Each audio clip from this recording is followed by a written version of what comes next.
I've got Jane Mordue in the studio. Hello, Jane. Hello, nice to be here. Not sure I'm ready for the dancing yet, but I'll try. Maybe Friday night. It's a bit wet. I hope you didn't get too wet coming here, did you? No. Good. So, Jane works for the Citizens Advice. So what's your title? Well, I'm the chair. Okay. Which sounds very grand, but there are a wonderful bunch of people, and I'm very honoured. Is that the whole of Buckinghamshire? The whole of Buckinghamshire, yes. It's a big old patch. CAB from here right down to, well, I guess right down Denham, to Heathrow. Denham, yes. Okay. It was interesting to hear how they began. So do you want to explain it? You can probably explain it better than I can. Well, it was just at the outset of the Second World War, 1939, and a couple of people went to Winston Churchill, a lot of good things started with him, and said, it's going to be chaos, people are going to have lots of questions. Why not have a point in each community where you can go and find out what's going on? And at that point, as you said, 1939, people said, I've lost my ration book.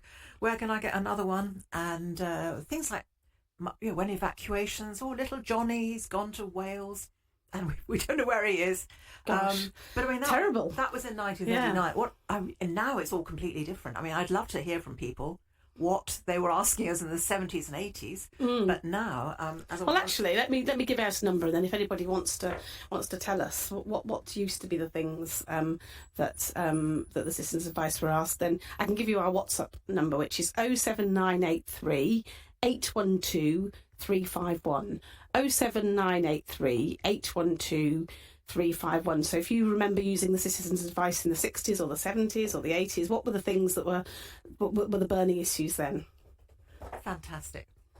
I'd love to hear as well, because the Citizens Advice Bureau in Buckingham started in 1968, right. and it was started by local people. I think the Buckingham Lions bought the pack that you had to have, like an information pack, to start it, and then local people, some of whom are still around, got involved and set it going. So we've been going since 1968 up here in Buckingham, and now it's spread across the county. But very different, obviously. Evacuees and ration books. Then what's the latest thing for the? Well, now, we were in the news at lunchtime. This is National Citizens Advice. Breaking news on 3B's radio. So we were one of a lot of charities that backed Martin Lewis on the energy price cap, that should be continued for another 3 months beyond March. And that's, that shows the different sort of things that we're having to tackle today. It's fascinating to me how it's the same values, the same service. You come to us, your life, a hole is opened up underneath you, and we give you the advice to help you get your lives back on track. And at the moment, it's all about debt, and it's about benefits, and it's a lot more about housing, and energy. And sadly, we're also hearing a lot more about breakdowns in family and relationships. So we really reflect what's happening in society. Do you mean divorce? Do you mean sort of not just necessarily divorce? Yes. Other breakdowns as well? Yes, I think it's just the stress that people have been under, and it's not just when we're talking. We hear a lot about the cost of living crisis as if it's only just happened, but people who have been struggling probably since 2019, 2020, they've had COVID, they've had all sorts of shocks, and they weren't on the front foot anyway, and they haven't got much behind them. I mean, some people are lucky enough that they can go, all right, well, I've got some savings, but people come to us and they haven't got anything to fall back on, and the slightest shock, can take them under. So, I feel really passionate about, what this, people, our wonderful advisors, many of whom are volunteers, what they can do. Great. Okay, we'll have a song and then we'll just talk a little bit more after that. That was Do a Diddy Dee by Manfred Mann. We've got Jane Mordue in the office talking to us about the Citizens Advice Bureau. She's in charge of the one for Buckinghamshire. And you were just chatting there about lockdown. What sort of issues did that throw up? Well, it was. It was a shock to everybody, obviously, and particularly when we were used to people coming in through our door, and then we could sit down and go through things, and all of a sudden, we had people working from their kitchens, their studies, working from home to keep the service going. And some of our volunteers, because we have to have very close supervision, couldn't do that, and we've lost some volunteers. And I was busy during the whole thing. I think we had one meeting of my board, because we have a board, just before lockdown hit. And then my job was to create Citizens Advice Buckinghamshire out of 3 really good CABs. I have 1 meeting in person and the rest we've had to do online. And I was laughing with you because just after lockdown, in the last year, we've had meetings in person, and I found out some of my trustees were much taller than I thought, and others were much shorter than I that's the thing thought. about Teams meetings. Which is really weird. The reality of meeting people in real life. But that's sad, though, that, I mean, obviously before lockdown, you were a service who sat down with people, so that must have been hard. It's really difficult because our volunteers like to sit with the person, and you get that real sort of feel of, we have to explore all of their problems. We don't just we're not just a light touch. We really want to find out if you come into us about debt, well, actually maybe there's something else, a family issue, maybe there's something else, and it's more difficult. But strangely, our clients really like contacting us on phone. The phones have been flying off the hook since the end of lockdown. So before lockdown, everyone came in and was in person, and now lockdown's on market day. They come in on market day. Tell us a lot of problems.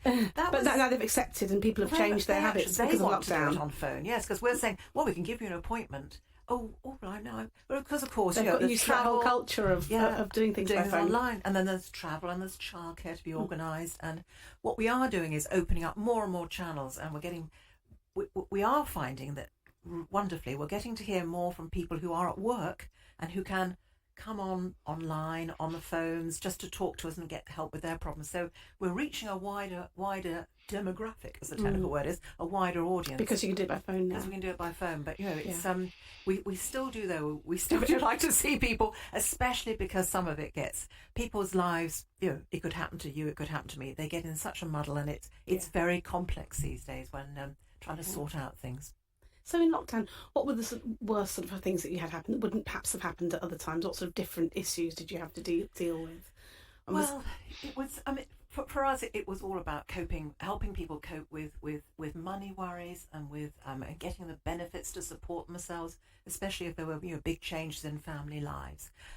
In a way, life went on as normal for us because we've always been dealing with benefits and debt. So we were no. I'm not going to claim we were nowhere near the sort of sharp edge of, as it was in the hospitals or in the health service, but we had all the knock-on from that and all the people so it was just a sheer increase in the amount of people getting in touch with us and of course us suddenly having to work remotely, and I'm just very proud of the way that people cracked on and got on with it, because we've not been a very techie organisation in the past, and we're a very human organisation and lovely people, and this was a great step forward for us.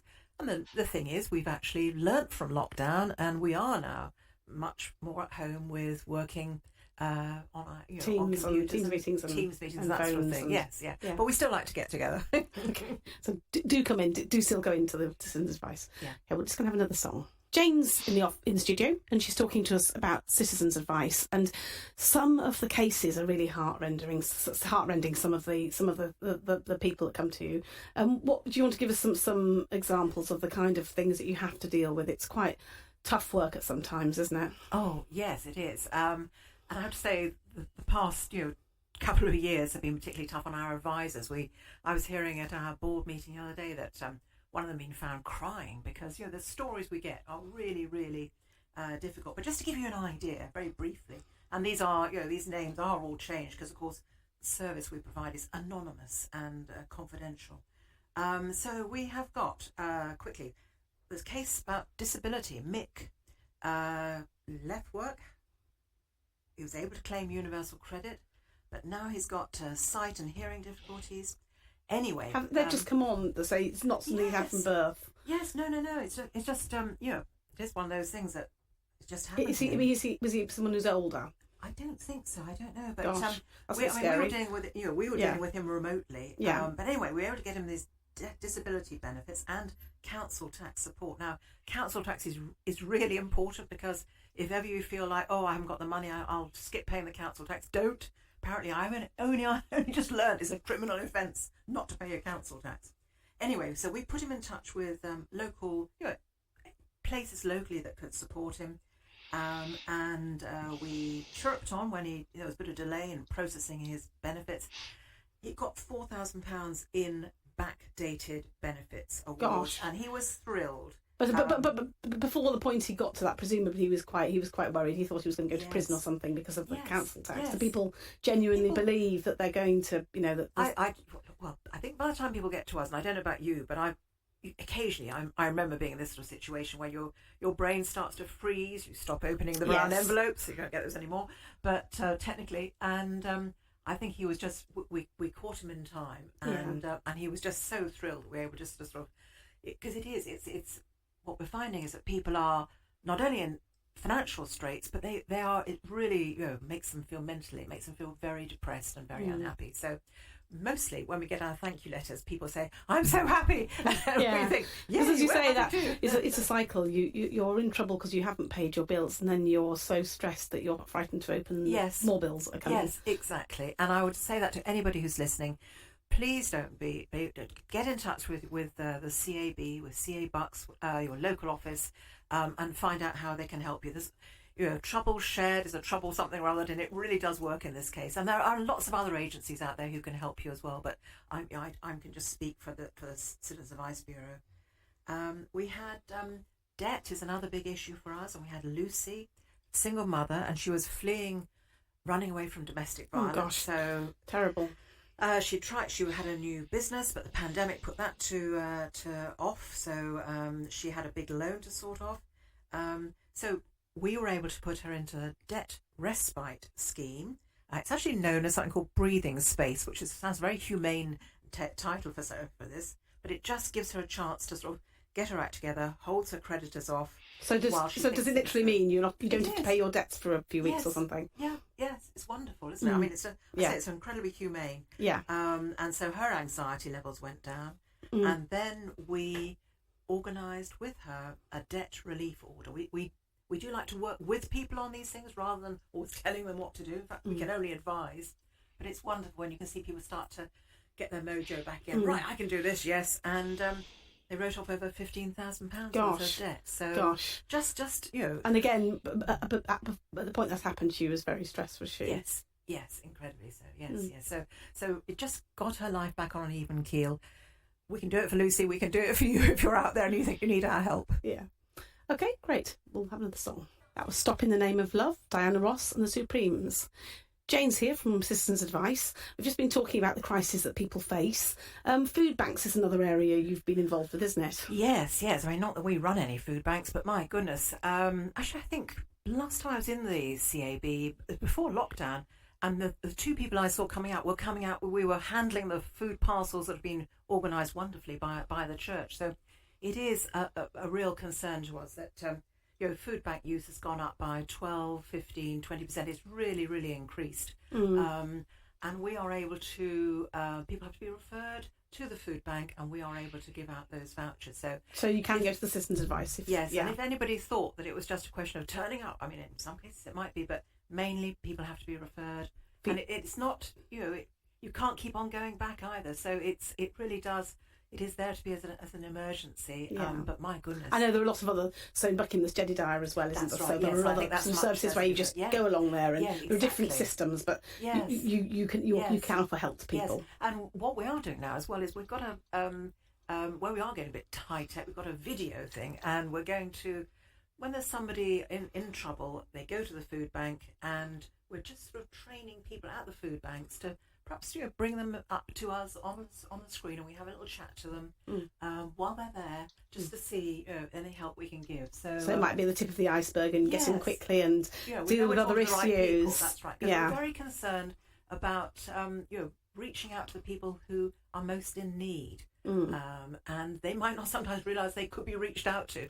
So and on that, I think I said a pretty terrible thing to you just now while we were explaining something. I was saying, are most of your people who come to you on low income? Now, I've got that totally wrong, so I apologise for saying that, but that's not the case at all, is it? No. Well, it's interesting during and after lockdown, the technical term, social demographic. Anyway, it's people from all anyone can come to us, and increasingly we're moving through from the most vulnerable people up into the middle classes, for heaven's sake. People like thee and me, Diana, and quite rightly, because we are there for them. I mean, most of those people are wonderfully able to look after themselves if we give them the right information. And so they normally just are able to go to our website, and we sort of nudge them, have a look at the website, and they can sort of sort things out for themselves. But we are there for everyone. It doesn't matter who you are. No, It exactly. just presumably someone who's quite well off. That with lockdown, we heard of a lot of people whose business just suddenly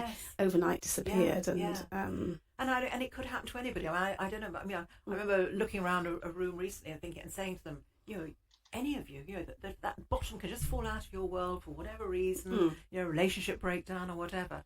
And I remember when I was a youngster, first in London, and my reason why I got so passionate about the CAB, my landlady was going to throw us out. And we went, so scary. And someone said, go and talk to the CAB. This woman gave us 1 month's notice. CAB said, nope, she's got to give you 3 months' notice. So we went marching back and said, I've got 3 months' notice. And we got it.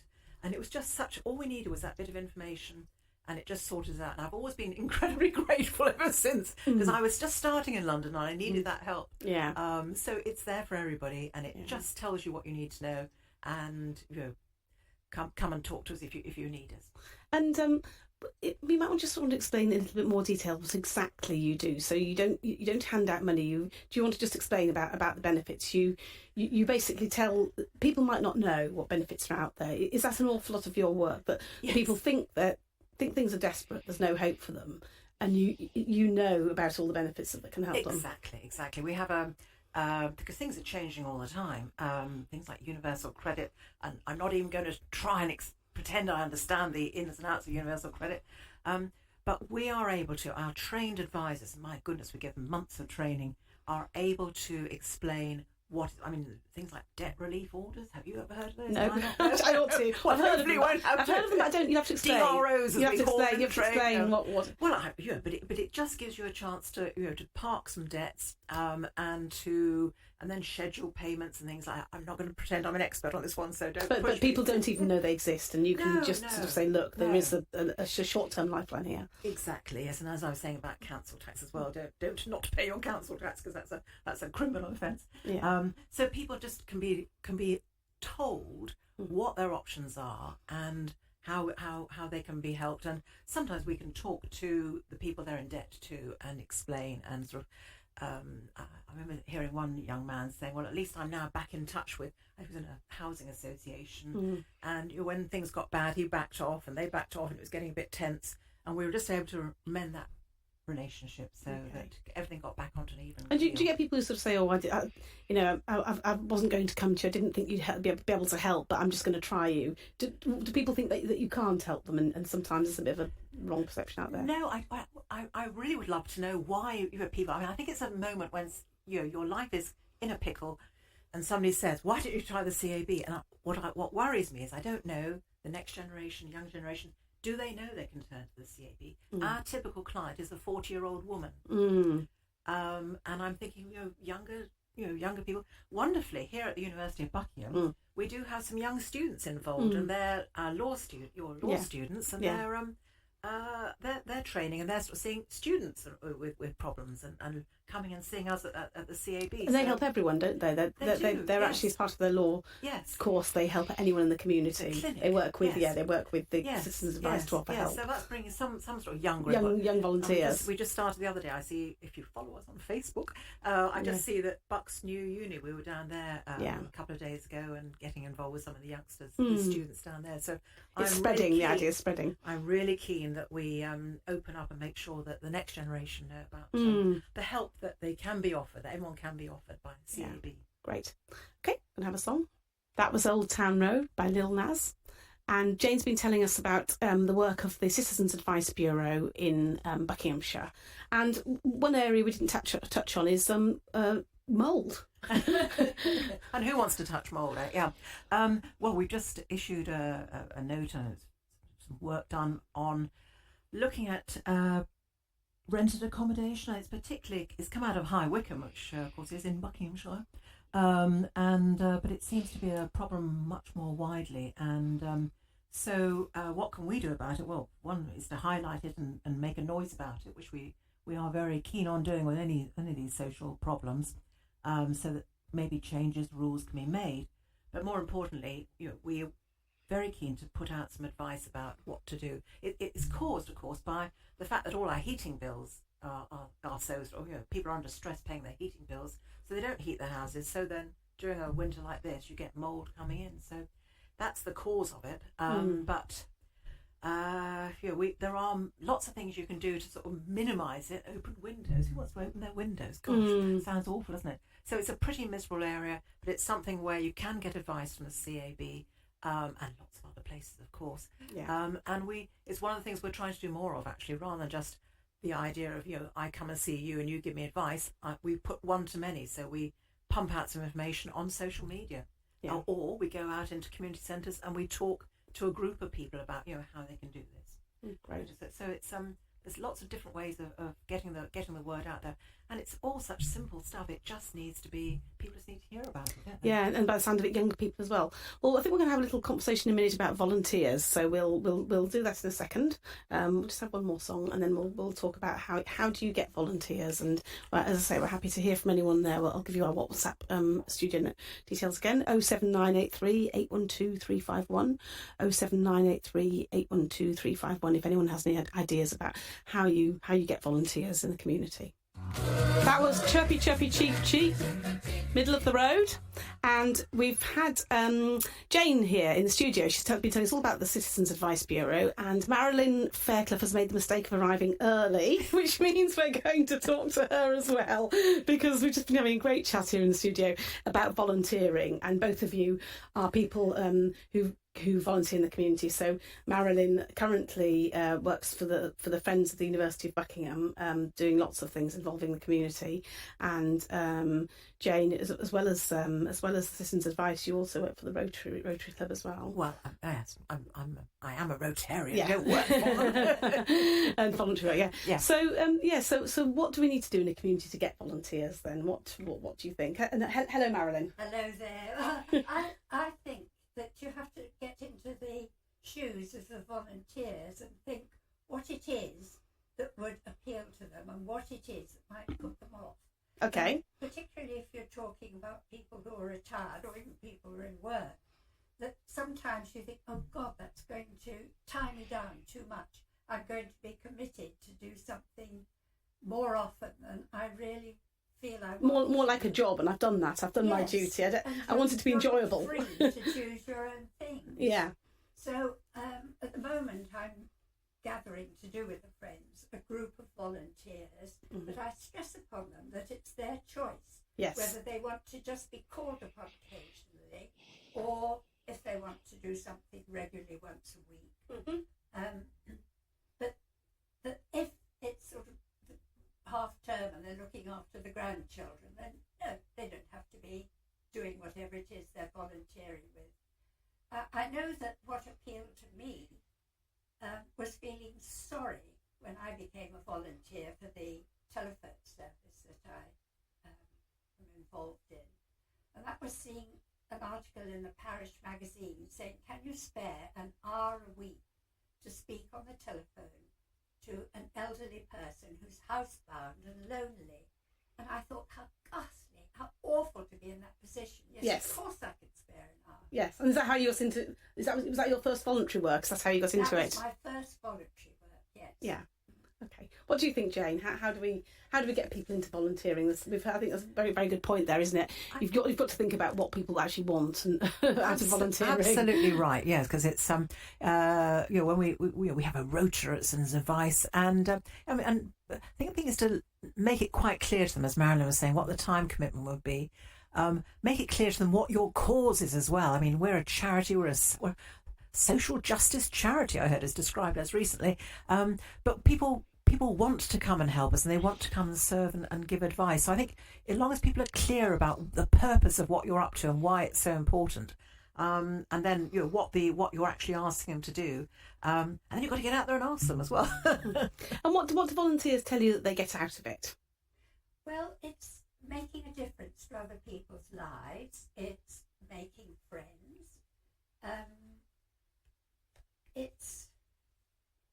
I think that it's important, though, that they feel valued the whole time, that they are. You can't just stick a person into a volunteering position and leave them to it. And I think they need to feel part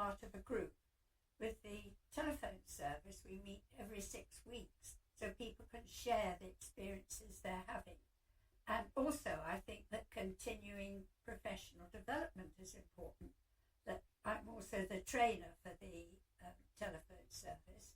So if something gets me, like one of my bugbears, like society's attitudes to old age, then I will put on a session for them to do with it. Or there was something about dementia. To give them a bit of a boost. And Yes. a bit of morale boost that, you know, you're valued, actually. Absolutely. You might not be getting money, but you are valued. Yes. Yeah. Jane? So I'm just apparently we've got 90 volunteers at the Citizens Advice Buckinghamshire across the county, so it's big business. But we need more. So can I sign off with a plug, please? Which is, please, if you think you could help the Citizens Advice Bureau, either for advice or admin, or even we're going to have some community ambassadors to get out there. Get out there in the community and sort of pick up on when people might have issues, and just encourage them and say, look, had you thought about, going to seek advice from Citizens Advice? So it's not giving advice, but it's just knowing what we're about in the way that I've been trying to explain it to you. A lot of that as well. Yeah, that's right. Yes, so that people actually know more about us, so that they know they can turn to us. That, in fact, rather than waiting to things in a crisis, they might come to you before that point. Yes, but we definitely need some more volunteers. Although delighted with the people that have come to join us since lockdown, but we could always do with more. So if you're interested, Well, I've got a new thing, because one of our new volunteers told me that she's only just come to live in the area and she wants to make friends. So I invited her to tea. And I thought that, because we need more volunteers as well, to say, are you new to the area? Do you want to make new friends? Come and be one of our volunteers. That's a good idea, isn't it? Group. Yes, when a new person moves to the area, just put it under their nose, mentioning volunteers. Great, okay, well, thanks very much, Jane, for coming in. And if people want to get in touch, what's the best way? How should they contact with you? Is it the Citizens Advice website? Have a look at the Citizens Advice Buckinghamshire website. So if you just type into Google Citizens Advice Buckinghamshire. Yes, you'll get straight through to us, and drop us a line. Tell us what you'd like to do. So be great to hear from you, and thank you, Diana. Okay, no, it's great to have you. In fact, thanks for coming in. Have a great weekend. Thank you.